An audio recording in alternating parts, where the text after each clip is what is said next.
বাংলাদেশ সহ 126টি দেশের জন্য পাকিস্তানের ভিসা ফ্রি। ভ্রমণ প্রেমীদের জন্য দারুণ সুখবর দিল পাকিস্তান। দেশটির সরকার 126টি দেশের নাগরিকদের জন্য ভিসা ফ্রি সুবিধা চালু করেছে।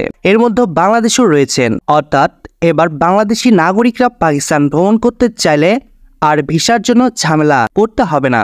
গতকাল বুধবার 14 আগস্ট এক সংবাদ সম্মেলনে পাকিস্তানের তথ্যমন্ত্রী আতাউল্লাহ এক সংবাদ সম্মেলনে সকলের কাছেই নতুন ভিসার নীতি উন্মোচন করেন। তথ্যমন্ত্রী বলেন, গতকাল 14 আগস্ট থেকে 126টি দেশে দর্শনার্থীদের জন্য ইলেকট্রনিক ভিসা ই-ভিসা ফ্রি বাতিল করা হয়েছে এবং ভিসার আবেদন প্রক্রিয়াও খুব সহজ করা হয়েছে। এই 126টি দেশগুলো থেকে ভ্রমণ ও ব্যবসায়িক উভয় কাজেই বিনামূল্যে 90 দিনের ভিসা পাওয়া যাবে।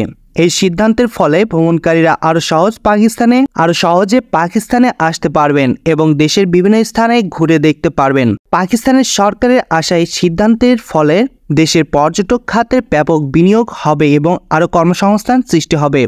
এছাড়া মধ্যপ্রাচ্য দেশ সৌদি আরব, সংযুক্ত আরব আমিরাত, কুয়েত, ওমান ও কাতারের নাগরিকরা পাকিস্তানে প্রবেশ করার সময় পাসপোর্ট দেখানোর মাধ্যমে অন অ্যারাইভাল ভিসার সুবিধা পাবেন বলে জানান তথ্যমন্ত্রী। ধন্যবাদ সবাইকে। পরবর্তী নিউজ আপডেট পেতে প্রবাসী নিউজ 24 এর সাথে থাকুন।